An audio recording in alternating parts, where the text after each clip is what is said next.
people safely back to work, for all of us to begin to live our lives once again. And that is why I am today announcing my intention to run for the presidency of the Philippines in the upcoming May 2022 elections.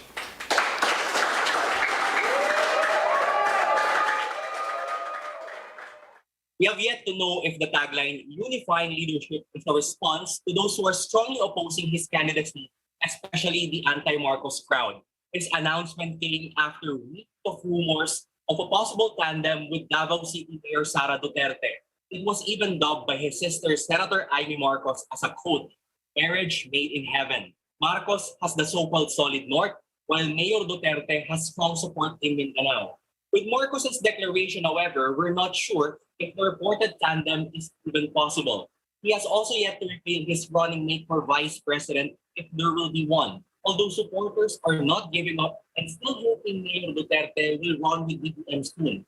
Marcos is running with the support of PFP, where he was just sworn in as its chairman this morning. He even led the blessing of his national campaign headquarters in Mandaluyong City. The PFP, which is a pro-administration party, earlier nominated Marcos as its standard bearer.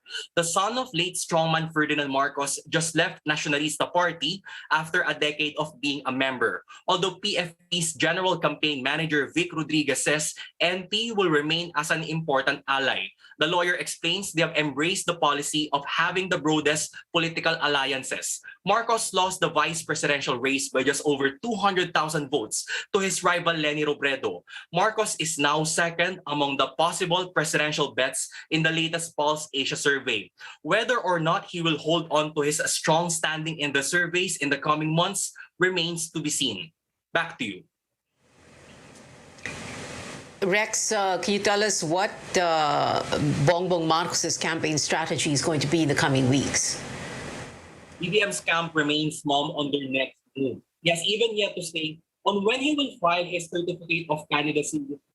Marcos, however, says he will do his best to reach as many areas in the country as possible, although he will focus on social media campaigns given the limitations due to the COVID-19 pandemic. Yeah. Rex and Media there reporting.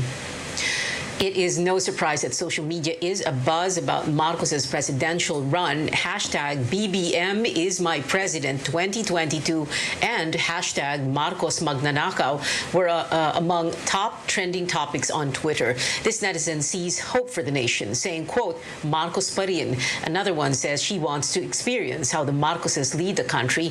She adds, quote, sana magkaroon na ng disiplina ang mga Pilipino, unquote. But other social media users are up in arms. This netizen says, ang perang, quote, ang perang ninakaw ng ama at minana ng anak ay gagamitin bilang makinarya niya sa pagtakbo, unquote. He adds, quote, we will never let hashtag Marcos Magnanakaw set foot in the palace, not now, not ever, unquote. Netizen goes on to say that Marcos is unfit, unqualified, and uncalled for. Another tweet of Akbayan Youth Chairperson RJ Nagit got thousands of likes. An online student congress by the Commission on Higher Education turned into a silent protest. Bongbong's son, Sandro, was featured as speaker for the event, but that did not sit well with participants. They changed their Zoom names to hashtags Never Again and Marcos Magnanakaw. Now, this took place before his father, Bongbong's announcement this afternoon.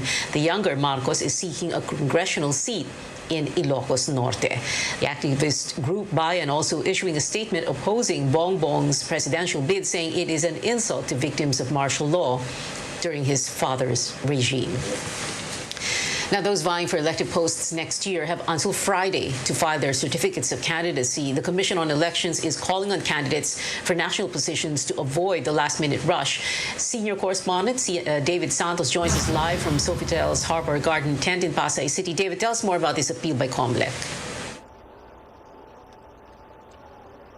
The poll body is expressing concern over what it says the perennial Pinoy culture of complying with requirements at the last minute. And apparently candidates for national post are no exception. Now, COMELEC raised this concern during the inspection of PNP Chief Guillermo Elazar here at the Harbor Garden tent inside the Sofitel Manila premises this afternoon. Elazar seemed pleased over the security setup in this venue, particularly the deployment of his men, as well as the rigid processes everyone, including aspirants, need to go through to comply with health protocols. And while things have been going smoothly here for the past 5 days, officials are a bit apprehensive on what to expect on the last day of the filing of the COC. Pinoy, yung last minute o yung last day probably baka magdagsaan dito pero nakahanda doon. What if dumating kayo rito, kulang ang mga requirements ninyo o mali yung COC ninyo o mali yung mga supporting documents? You have time to go back and fix it. If pag Friday kayo pumunta, di na kayo makakabalik kasi mahaba masyado ang pila.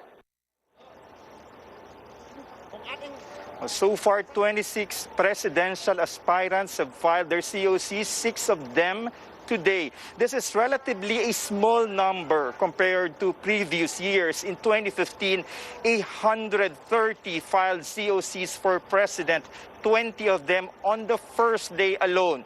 Only one candidate filed his COC for vice president today, bringing their total number to 8. Pia. David, what about senatorial aspirants and party list groups? Any familiar faces who filed their COCs today? Pia, there were 7 who filed their COCs for senator, while 26 submitted their certificates for nomination for party list groups. Overall, there are now 45 senatorial aspirants and 76 organizations vying to be among the party list representatives. Among those hoping to win a Senate seat is a controversial lawyer Larry Gadon, who spoke here against the Aquino administration and the so-called Dilawans, while the Magdalo party list it is hoping to retain its seats in Congress. The party list group led by its founder and former Senator Antonio Trillanes submitted its papers this morning and left without even saying a word to the media. Pia. David Santos there reporting. Aspirants who filed their COCs today include Metro Manila mayors seeking re-election, one filed without fanfare, the other with supporters gathering despite quarantine restrictions. Our George Quiles tells us that story. Authorities discouraged mass gatherings when politicians file their certificates of candidacy. But this appeal seems to fall on deaf ears, at least for supporters of San Juan Mayor Francis Zamora. A marching band plays upbeat music as supporters gather at the local COMELEC office. Supporters at a mass before Zamora filed his COC were more than the limit for religious sites under Alert Level 4. We made sure, number one, dito po sa misa natin, 30% lang ng simbahan na ma-occupy. Pangalawa, I spoke with our Chief of Police 2 days ago and everyone involved sa peace and order to ensure health and safety protocols. Zamora is seeking re-election under the PDP Laban Kusi faction. His running mate is Vice Mayor Warren Villa. Their political rivals, the Estradas, are not yet making a move. Ako po'y muling naghahay na aking COC sapagkat ang San Juan po ay kinakailangan pamunuan ng maayos upang tuluyan nating maitawid ang ating lungsod mula sa pandemyang ito. Basketball players James Yap, Don Aliado and Paul Artadi, and actor Ervic Vihande are part of Zamora's slate for councilor. Ano daw plano ko kung magre-retire na ba ako? So ang sabi ko naman, pwede bang habang kung papalarin ako, habang councilor ako sa San Juan, pwede ba ako maglaro sa PBA? Ang sabi naman nila, pwede daw. If the COC filing in San Juan ran the risk of a super spreader event, Quezon City Mayor Joy Belmonte and Vice Mayor Gian Soto filed their COCs without fanfare. Belmonte and Soto initially announced that they will file on October 8. They are expected to go head-to-head with the Nakalusugan Party List Representative Mike Defensor and Councilor Winnie Castelo. George Cahiles, CNN Philippines.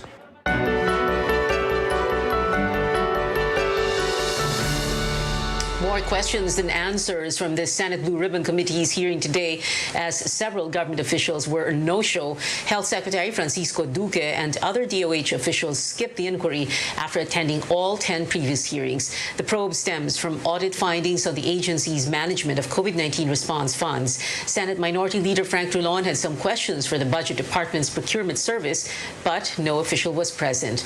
Blue Ribbon Committee Chairman Richard Gordon saying President Duterte, as a lawyer, should know that he cannot prohibit officials from attending the hearings unless it involves national security issues or diplomatic secrets. Drilon said he will support a petition challenging the constitutionality of President Duterte's memorandum before the Supreme Court. This has all the red flags of unconstitutionality. It only covers the Senate. It only covers the Blue Ribbon.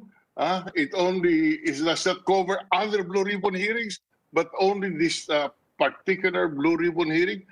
This is really, if you want to call it, I cannot see any other memorandum as blatantly unconstitutional as what we have before us. To those who are not present in today's hearing, we will see you in the budget hearings. So we may raise these questions in the budget hearings. Senator Francis Tolentino, an administration ally, said he advised the president to let the Blue Ribbon Committee hearings continue in line with the separation of powers. The next hearing has been set for Tuesday, October 12. Now, the country will no longer accept new COVID-19 vaccine trials. The Science and Technology Department says it will opt to have studies involving a new platform or a new way of delivering vaccines, as well as a different population group. For example, when I say bagong platform, hindi na to mga mRNA. Example, DNA vaccines is one, no? Isa yan sa titingnan. Number 2, yung route of administration. Merong bakuna na titingnan na hindi na by injection, kundi by inhalation through the nose. So, medyo kakaiba. Kaya ito yung mga bagong platforms, new ways of delivering the vaccine na titingnan. At saka new populations na titingnan din. One of the new platforms recently developed is ZyCoV-D. It is the first human DNA vaccine against COVID. The vaccine will be delivered through the skin without the use of needles. Coming up on Newsnight, tropical depression Lani continues to drench provinces as it leaves 2 casualties, and netizens pay tribute to their mentors this World Teachers Day. More when we return. Stay tuned.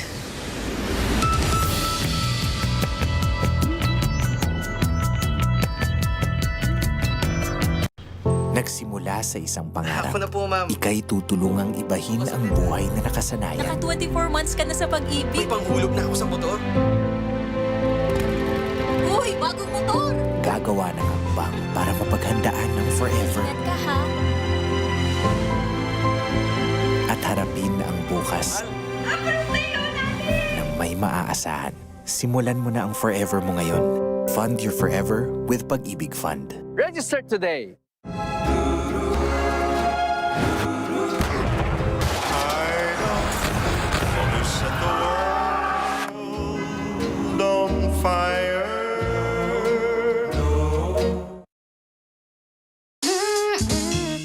New Magnolia Mayo. May choice ingredients na tatak Magnolia at may tamang blend ng tamis-asim sarap that will make kids go Try nyo, New Magnolia Mayo. Bawat patak, may sarap, may lakas, sulit.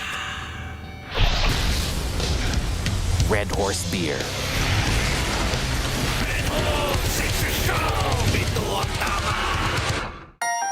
Pogino! Dahil yan sa vet-approved Nutri-Chunks Coach Shine. With active boost and prebiotics na pampalisto. Made with real salmon goodness and omega-3 and 6 for healthy skin and shiny coat. Kita naman, di ba? Listo, ganado sa Nutri-Chunks Coach Shine.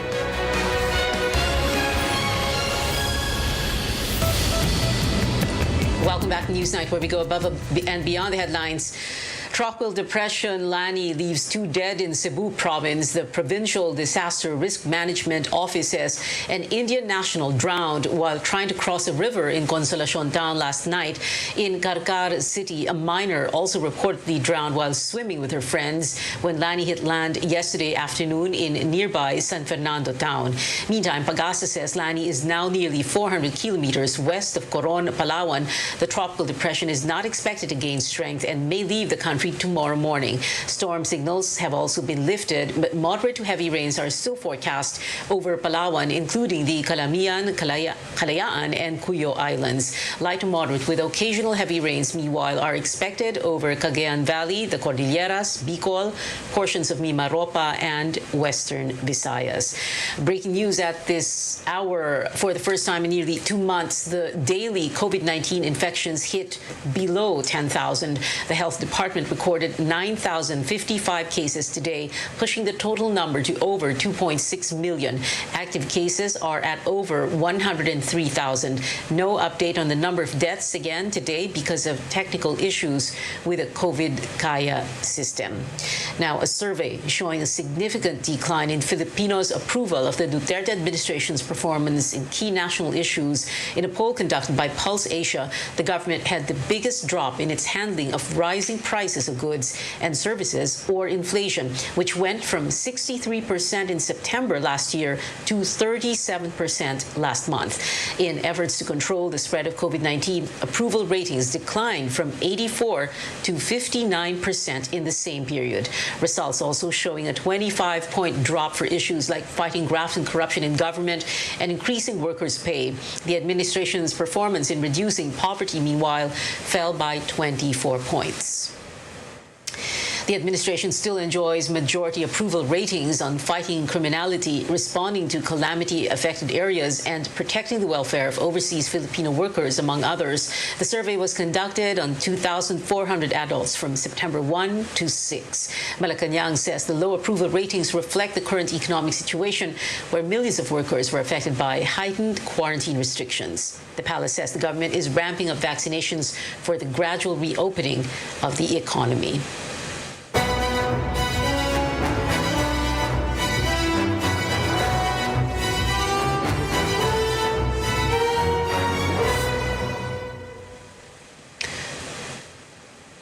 The 2022 race heats up as more aspirants formalize their bids for local and congressional posts. With only 3 days left to file certificates of candidacy, Tristan Odalo tells us how the race is shaping up so far in the provinces. In what could be a show of force and unity, Senator Ralph Recto expressed his support for the re-election bid of incumbent Lipa Mayor Eric Africa, who filed the certificate of candidacy on Tuesday. Africa highlights the need for continuity in leadership amid the COVID-19 pandemic. Napakagandang pagkakataon na muli ko may pagpatuloy ang ating mga nasimulan na mga programa para sa ating kababayan. From Lipa, Recto went to the provincial capital to file his COC for Batangas 6th District Representative. Siguraduhin na tama ang paggastos ng pera ng buwis ng taong bayan, no? At gamitin sa tamang mga proyekto at programa. Pangalawa, nabanggit ko kanina, we have a continuing problem sa COVID-19. The senator, however, remains mum on the plans of his wife, Batangas Representative Vilma Santos Recto. My division shall run as VP or Senator po. Malalaman ninyo hanggang hig naman tayo. Joining Recto and Africa's Batangas slate is the husband of vlogger Alex Gonzaga, Mikey Morada, who is seeking re-election as councilor.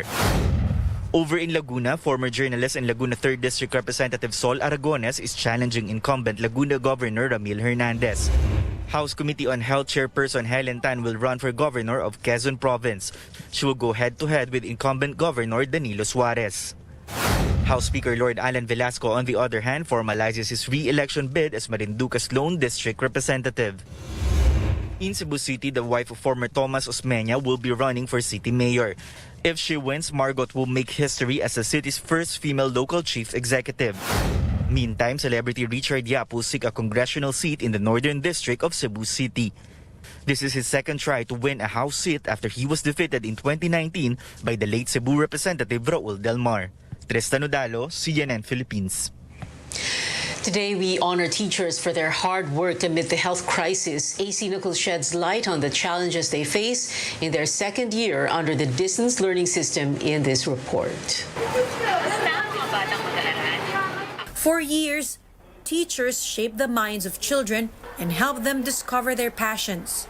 Not an easy job, especially under the current circumstances. Kaming mga teachers, talagang we compensate, we collaborate with the parents on how we can help. So yun ang ginagawa namin, talagang constant communication. There are at least 1 million teachers in the country, not including those in higher education. For many students, they've become like second parents.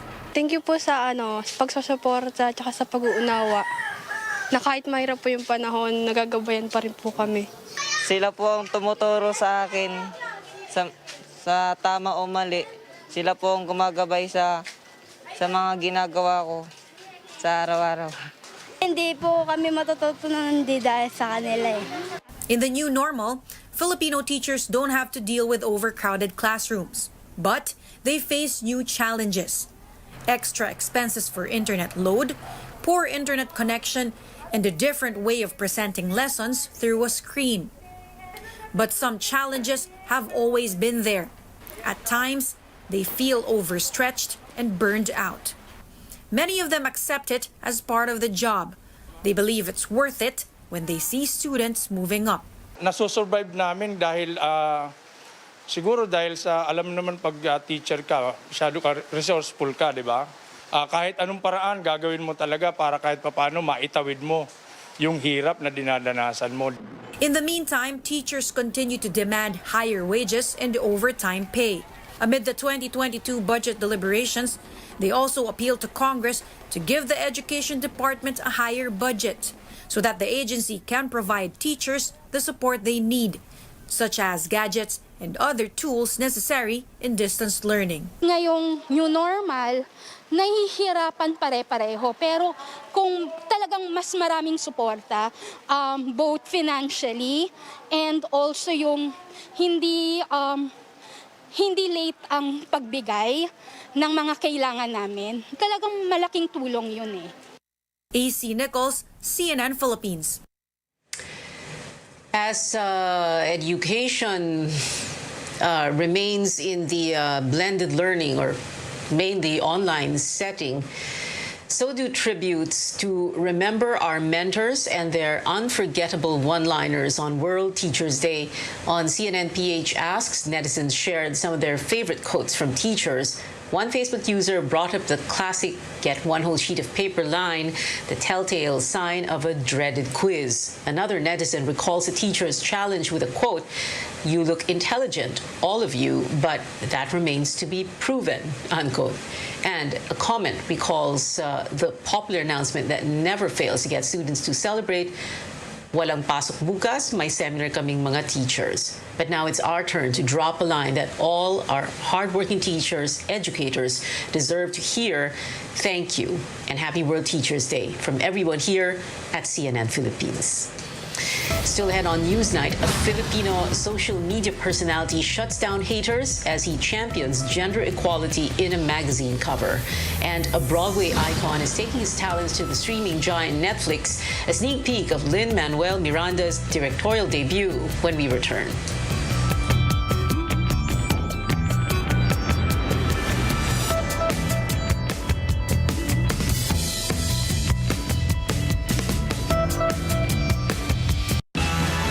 Darkness, look on the bright side.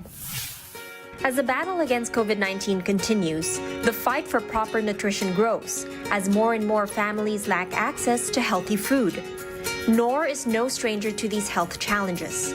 For over 2 decades, the food brand has championed proper nutrition for every Filipino and continue to do so, especially during these troubling times. Knorr has an important role to play in addressing the problem of malnutrition. Given our reach and our portfolio of nutritious and delicious products, we are in a position to make a real difference.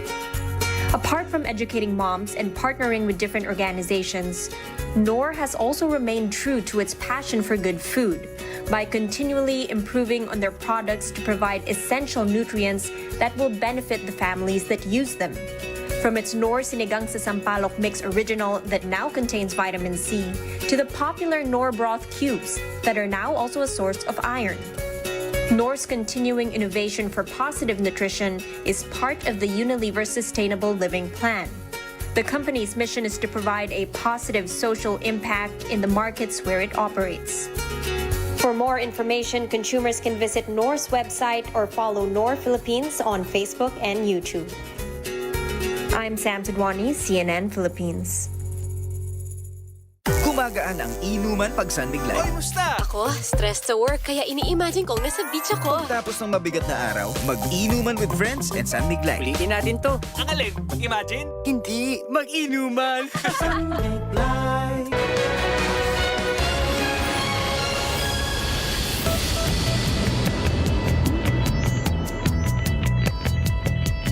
Welcome back to CNN Philippines. Netizens woke up to news that 3 social media back online.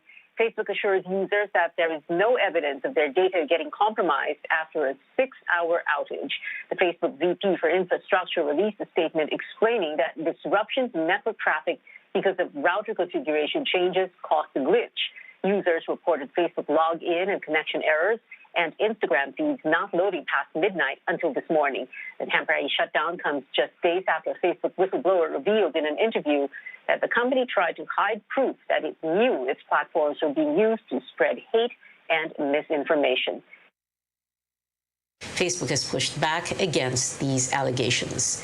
And also, trending online, the latest Playboy digital issue shows off not only Pinoy representation, but also LGBTQ pride. Hawaii-based Filipino influencer Bretman Rock is the first openly gay man to grace the magazine's front page, and he is only its 3rd male cover model, following late founder Hugh Hefner and musician Bad Bunny. After getting flack from netizens who claim he was not fit for the Playboy brand, Rock posted more photos from the shoot to combat online critics.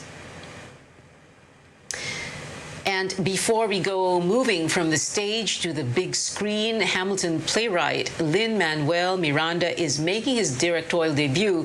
The new Netflix film Tick, Tick, Boom tells the story of the creator of critically acclaimed Broadway musical Rent. Played by Tony Award winner Andrew Garfield, the lead, Jonathan Larson, is a young composer dreaming of writing the next great piece of American theater. Miranda was first cast as Larson in an off-Broadway production of the original play in 2014. He said he was honored to adapt Tick, Tick, Boom into a motion picture back in 2018 when the project was just taking off. What does it take to wake up the generation? It would be a tragedy to give up what you have. Take off and fly. Fear or love, baby, don't say the answer. Actions speak louder than words. The autobiographical movie will be available for streaming on Netflix November 19. And that is it for now. Thank you for Newsnight. I'm Pia Honteveros for Newsnight, where we go above and beyond. It is 81 days to go before Christmas.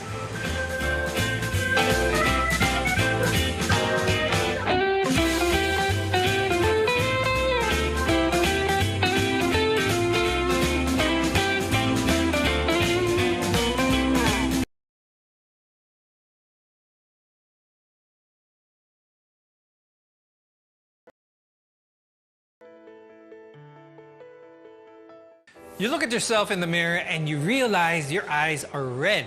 They're also teary, itchy, and painful. You might have pink eye, also known as conjunctivitis, which is highly contagious. Many of us refer to it as sore eyes.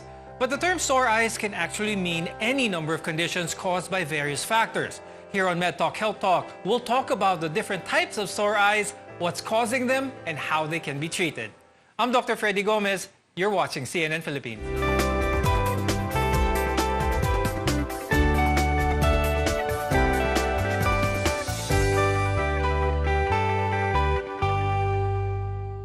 Whether it's an infection like conjunctivitis or eye strain from too much screen time, almost everyone has experienced sore eyes at some point. Technically speaking, sore eyes can refer to conditions that cause mild to severe soreness in your eyes. it can take many forms. So how can you tell which type of sore eyes you have? To tell us more about this, we have Dr. Eric Chongson. He's an emergency medicine specialist and consultant at the Asian Hospital Department of Emergency Medicine. We're also joined by Dr. George Ko Jr., an ophthalmologist and eye center director of Chinese General Hospital and Medical Center. Thank you both doctors for joining us here today. Now, when you hear the term sore eyes, a lot of people immediately associate it to pink eye or conjunctivitis because it's very common. And many of you who are watching us may have experienced this at one point or another. But what really happens to the eyes when you have conjunctivitis? Can you answer this first, Dr. George? Sore eyes can take many forms. So actually, sore eyes, soreness of the eye is, I have a diagram here, okay? This is your eye.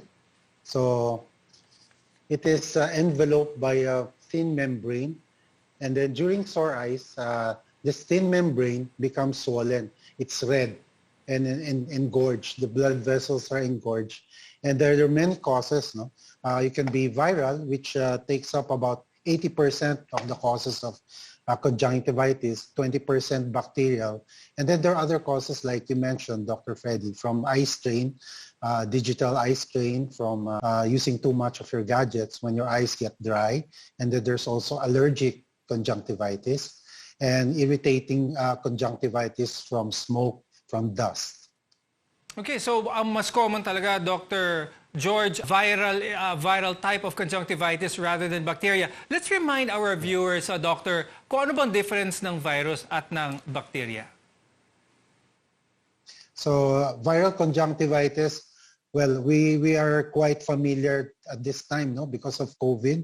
It's a viral infection. And there's also allergic. It's an infection from actually, it's not an organism, but it's from smoke, from RNA particle. But there are also viruses that cause a lot of redness, such as adenovirus during the flu season, the influenza, and then bacterial are caused by bacterial organisms.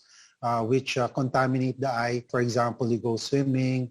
For example, you rubbed your eyes from having contaminated fingers and from contaminated surfaces. Then the allergic is from irritants in the environment. Okay, that's good that you mentioned the different ways in which these viral and bacterial types of conjunctivitis can be obtained. Dr. Eric, can you explain to our viewers what is the most common way para naikakalat itong sore eyes? The most common type of conjunctivitis is really the viral type.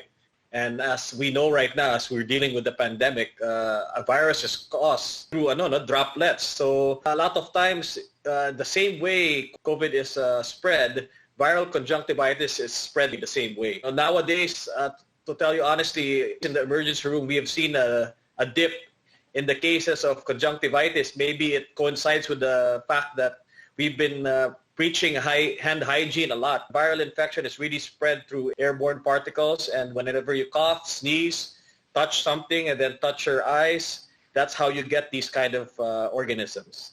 It's good that you mentioned conjunctivitis and how it is spread, and it's similar also viral, just how COVID-19 is. But do we know now, Dr. Eric, is conjunctivitis or ang sore eyes ba ay pwedeng simptomas din ng COVID-19? Well, that's a very good question, Freddy. The thing with COVID right now is the main symptoms are really respiratory. So if you see a patient purely with complaints pertaining only to the eye, without the respiratory symptoms, without the cough, colds, and fever that comes with COVID infections, then it's the risk of having COVID-19 illness is really high. If you have those illnesses with the conjunctivitis. But if a patient comes in with just purely a pink eye or redness in the eye, itchiness in the eye, without the respiratory symptoms, in all likelihood, this is just purely conjunctivitis, either viral or bacterial. Okay, very good. Now, the good news is pink eye, more often than not, is rarely serious if treated early. Dr. Ko, what is the proper treatment for conjunctivitis? The sore eyes, which is viral, usually you just wait it out. You apply a cold compress and then isolation. Hygiene, of course, like Dr. Eric said. You have to be very clean. Make sure you do not contaminate other surfaces or other materials that may come in contact with other people.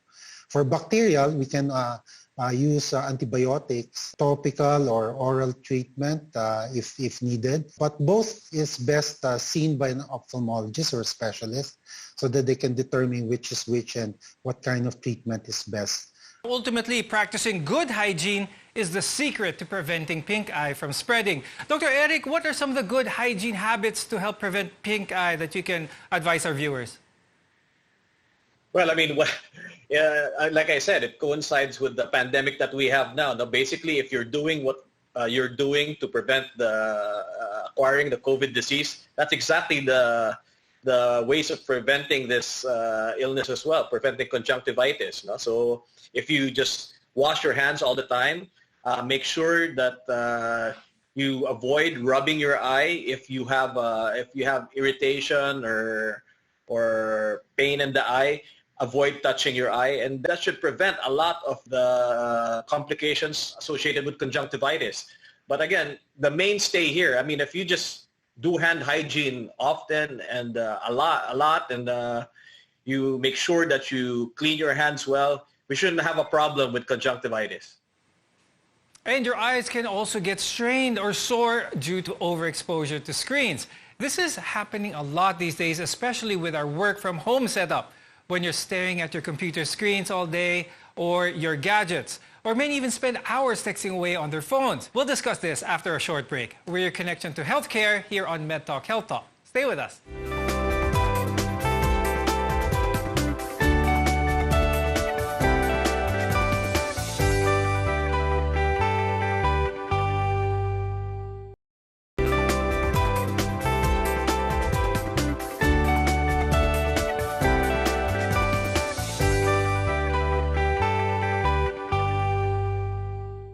I'm Dr. Freddy Gomez. Welcome back to MedTalk Health Talk, where your health comes first. Itchy red eyes don't always mean you have pink eye or conjunctivitis. There's also a condition known as digital eye strain or computer eye strain, and this can cause vision as well as eye problems. We'll discuss why this happens and how best to treat it. If you spend too long staring at a screen, more often than not, you'll start to notice dry or your eyes becoming very red, maybe even blurred vision. Dr. George, why does this happen kapag matagal na nakatingin sa screen ng mga tao?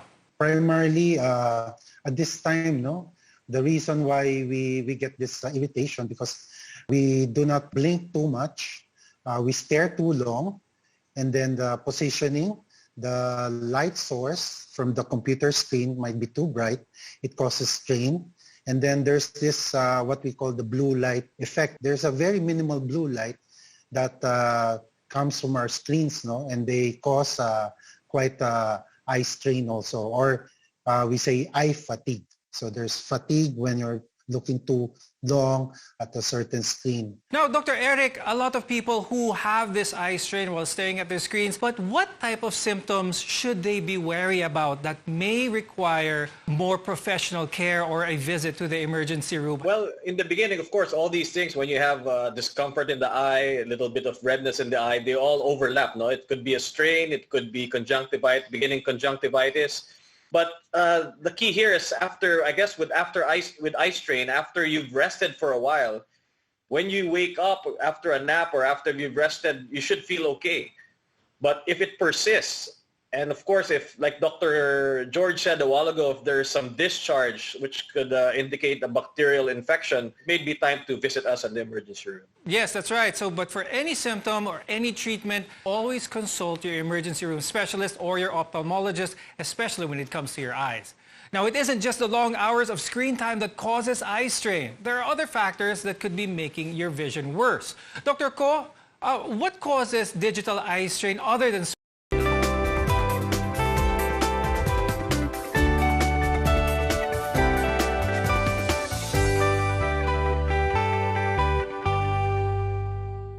It's easy to take your eye's health for granted, but with overexposure to screens nowadays and other possible causes of sore eyes, there are things you can do to care for your eyes and ultimately improve your overall well-being. I'm Dr. Freddy Gomez. You're watching MedTalk Health Talk on CNN Philippines. Our eyes are very delicate and complex, And nutrition plays a key role in keeping them healthy. For example, many say carrots are a good source for eye health. Now, Dr. Eric, what types of food can you recommend to our viewers that can help improve their eye health? Vitamins like vitamin C help a lot as far as the nutrition of the eye. Zinc, I know, is a nutrient that is very important as far as the eye is concerned. You know, if you take your multivitamins every day, take your leafy vegetables, leafy green vegetables, and like you mentioned a while ago, carrots. If you eat healthy, a balanced diet, I think it'll follow that your eye will also be healthy. Very good. Now, Dr. George, on to you. What kind of tips can you give our viewers when it comes to overall eye health? Aside from vitamin C, another good vitamin that we should not forget is vitamin A and E, and the omega-3, the fatty acids, which are present in fish. Also, fruits and vegetables are also rich with vitamins that can help our eyes. And what's more important is enough rest, enough sleep. So sleeping is also important because that's the time when you can rest your eyes. And of course, adherence to the protocol of not using too much of your eye and your gadgets and taking long periods of break and rest. Okay. Now I want to talk quickly about dry eyes naman, because if your eyes are dry and dehydrated, your vision can also be affected. Plus, you would be feeling very uncomfortable. Dr. George, what are some of the symptoms ng dry eyes? Okay. So dry eye is quite common nowadays because of the digital eye strain. It comes with using your gadgets too much. So dry eye is a condition wherein the tear production may not be enough, or the evaporation of your tears is quite fast, so it leaves your eye dry, leaves your eye blurry. There are some gritty sensation. Usually happens early morning when you wake up or during the time that you're using your gadgets. When you don't blink too much, then the eyes begin to strain, and sometimes, of course, it gets red. Quite common also with people, older people, and also quite common with people past menopause, hormonal changes. If you're taking anti-allergy medications, that's also quite common that you get dry eyes. Now, if you experience unusual problems that are causing pain or discomfort, such as itchiness, or your vision is affected, go see your doctor. Thank you, emergency medicine specialist Dr. Eric Chongson and our ophthalmologist, Dr. George Ko Jr. We appreciate your time very much. We're here to help build a healthier future for you. I'm Dr. Freddy Gomez, and thank you for watching MedTalk Health Talk, only on CNN Philippines.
sakit. Patuloy na binabantayan ng Department of Health ang pagtaas ng kaso ng COVID-19 sa iba't ibang rehiyon ng bansa habang isinasagawa ng ating lokal na pamahalaan. Prevent, detect, isolate, quarantine, reintegrate strategies. Lalo pa nating paigtingin ang ating pag-iingat at pagsunod sa minimum public health standards upang malabanan ang pagtaas ng kaso at panatilihing ligtas ang ating mga pamilya. Pag-usayan ang ating pag-iingat upang kaligtasan natin ang angat.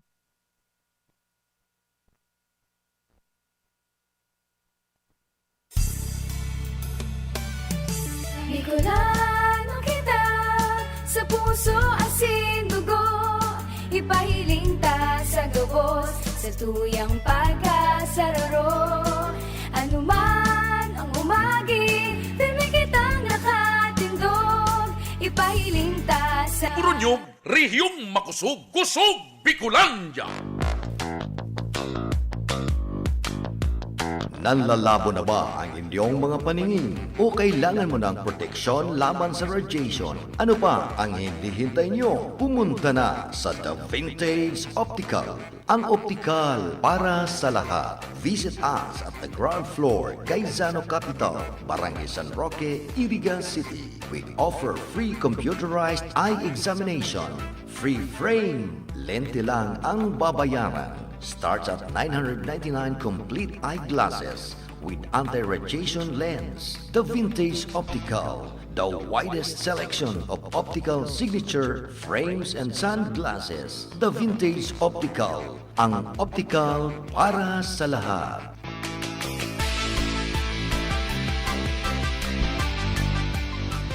Ano ba ang maaaring maramdaman matapos magpabakuna kontra COVID-19? Maaaring makaranas ng sakit sa ulo, lagnat, pagkahilo, sakit sa katawan o parte ng katawan kung saan pinakunahan. Ngunit, huwag mag-alala, pinapaalala ng Department of Health, Bicol Center for Health Development na ito ay mga karaniwang reaksyon ng bakuna sa ating katawan. Isa lamang itong indikasyon na ang bakuna ay epektibo sa pagbibigay sa atin ng proteksyon laban sa COVID-19. Kung makakaramdam ng mga ito, mainam na mag-self-monitor o pumunta sa lugar kung saan kayo binakunahan upang mabigyan ng abiso kung ano ang mga dapat gawin. Suportahan ang Bida Vaccination, maging res bakuna para protektado laban sa COVID-19.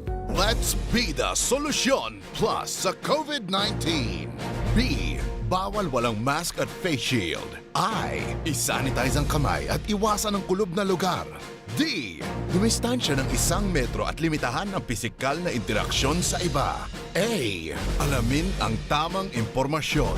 Plus, suportahan ang FDA-approved na bakuna. BIDA Plus. Bida Solusyon Plus sa COVID-19. Lolo, Lola, 1 taon na tayong nahiwalay dahil sa quarantine.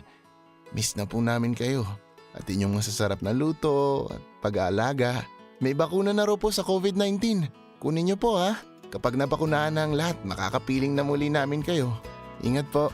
Kung ikaw ay edad 60 pataas o may iba pang karamdaman, magparehistro na para sa Res Bakuna kontra COVID-19. Res Bakuna, kasangga ng bida at ni Lolo't Lola. Ako si Ernesto Salvador, 66 años na po ako. Kahirap po talaga ang taxi driver. Ang madalas, hindi ako nakakaihi, hindi ako kakainom ng tubig, kaya siguro nagkaroon ako ng UTI. Dito sa likod ng tagiliran ko, nakaramdam ako ng pananakit. Tsaka nahirapan na akong umihi. May nakapagsabi sa akin, try ang Kidney Care. Ang Kidney Care ay may pomegranate panlaban sa mga toxins at nagpapababa ng creatinine. Sinubukan ko naman, siguro mga 1 linggo kong ininom, guminawa naman ang pagkaramdam ko. Kaya tinuloy-tuloy ko. Hanggang sa nawala na yung nararamdaman ko sa tagiliran ko. Kahit mas matanda na ako ngayon, pakiramdam ko malakas ang aking katawan dahil inalagawan ko ang aking sarili. Ang Kidney Care ay mabibili sa Mercury Drugstore at mga suking butika. Ang Kidney Care hindi gamot at hindi dapat gamitin panggamot sa anumang uri ng sakit. Basta here! Get ready for Magnolia Cheesy Milky White! Ready? Go! Magnolia Cheesy Milky White, Milky White, White Cheesy Milky, ang creamy pa. Wow! Ang sarap! Yummy! High in calcium, helps make us strong. Go, go, go! Magnolia Cheesy Milky White, Milky White, White. Milky White, White, White.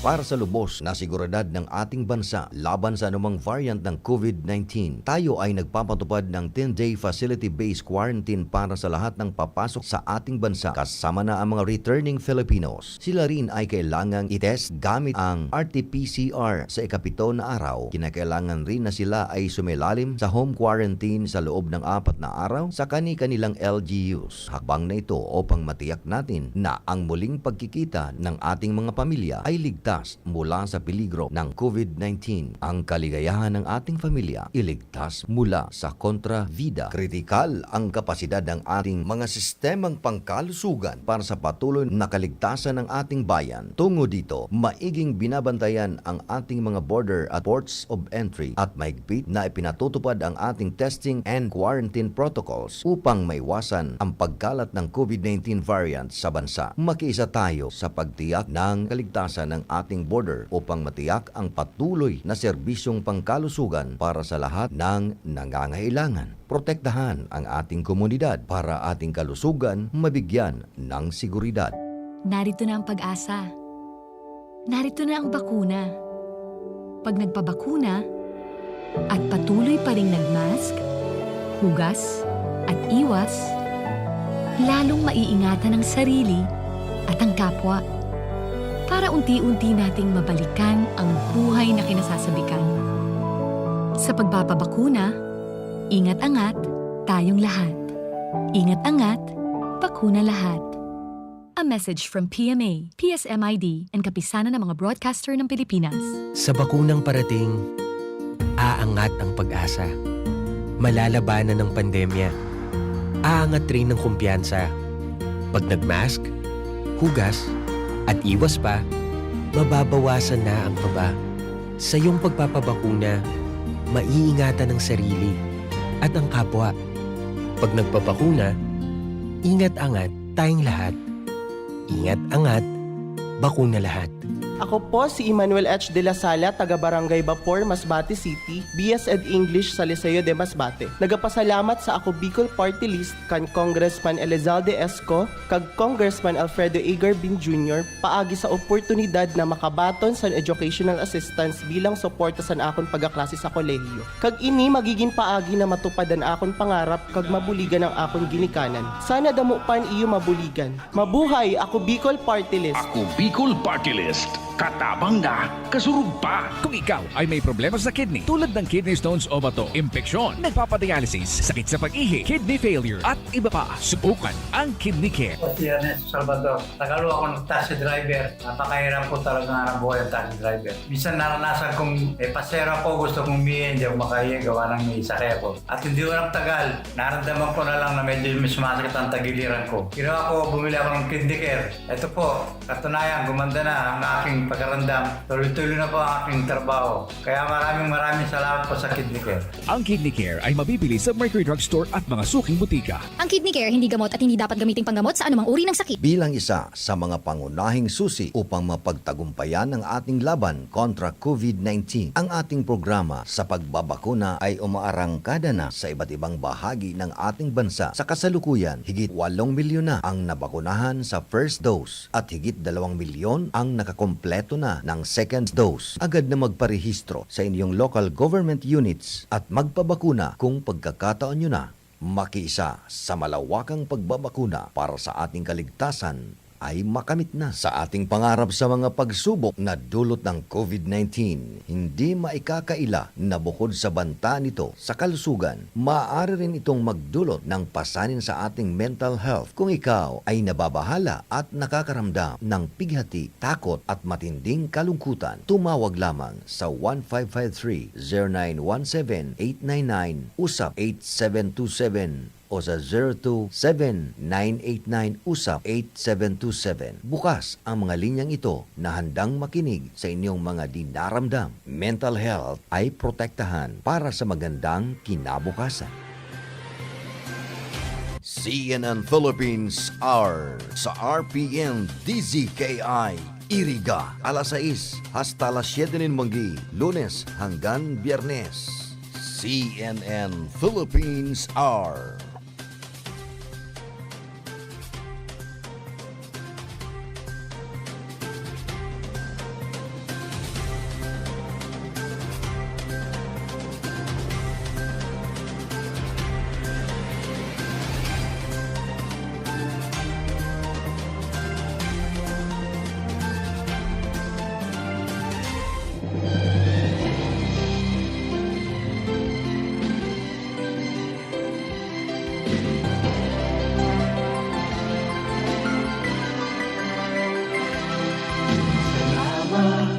Salamat, hindi malilimutan ating pinagdaanan, ating pinagsamahan sa hirap at ginhawa, sa lungkot at saya.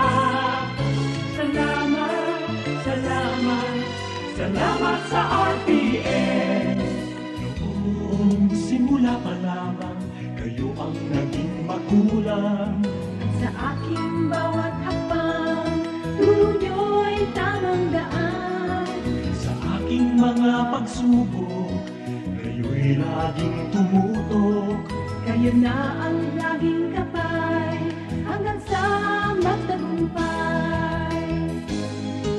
Salamat, salamat, hindi malilimutan gintong alaala ng ating pagsasama sa hirap at ginhawa, sa lungkot at saya.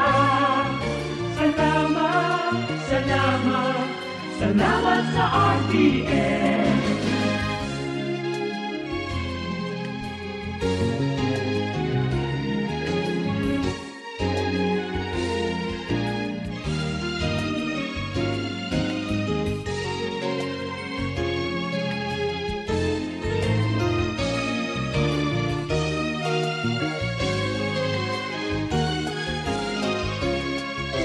Ako'y makilala, sikat sa buong madla. Ang ibang karangalan, sa lahat bahagi ka. Ngayon ka nakita, tinubog ng lumipas. At bawat ngayon at bukas, nakabukit hanggang wakas. Salamat, salamat, salamat sa pagkakataon na makapiling, makabalikan, maging bahagi ng mundo. Salamat, salamat, taus-pusong pasasalamat. Salamat, salamat, salamat sa RPN.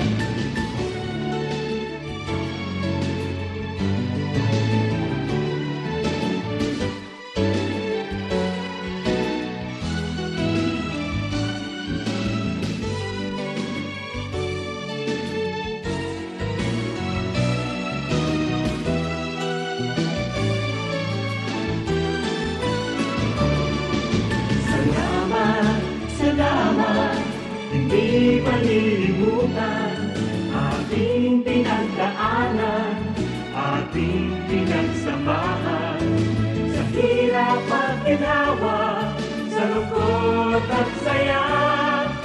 Salamat, salamat, salamat sa RPN.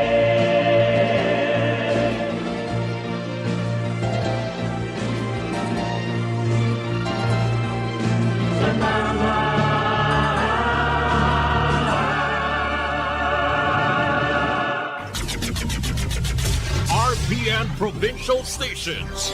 DZBS Baguio, DYKB Bacolod, DXXX Zamboanga, DXKO Cagayan de Oro, DXDX General Santos, DYKC Cebu, DZKI-IRIGA, DXKD Dipolo, DXKS Surigao, DXKP Pagadian, DXKT Davao, at DZRL Bata. RPN Provincial Stations. RPN Radio Philippines Network, Radyo Ronda, DZKI-IRIGA, member kapisanan ng mga broadcaster ng Pilipinas. We have come to the day's end. Let us rest from the day's work and be awakened, refreshed, and renewed. God, in your mercy, we have this time to rest. We thank you for unfailing health and protection this day. Forgive us for our failings, for our selfishness towards one another, and open our hearts to forgiveness and reconciliation. Ease the burdens of the troubled and bring joy of those in sorrow. We prayed for the safety of the travelers, of those guiding the well-being of our nation, and for all those guiding with great responsibilities. Continue to shower your blessings to our families. Preserve the unity of our society. Amen.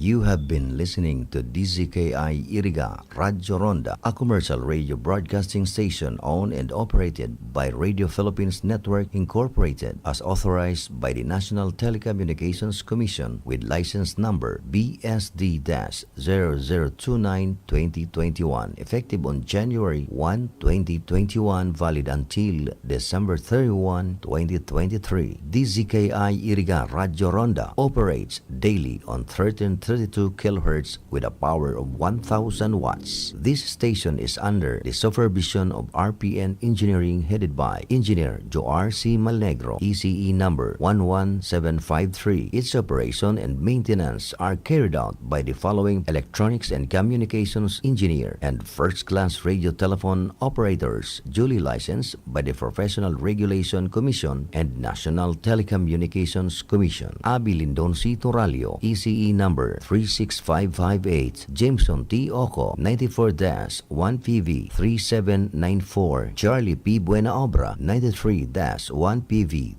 7860, Felix G. Lagrimas, 93-1PNCR 4224, and Joaner L. De Villa, 031PV 25873. RPN-DZKI-IRIGA Radio Ronda is now signing off.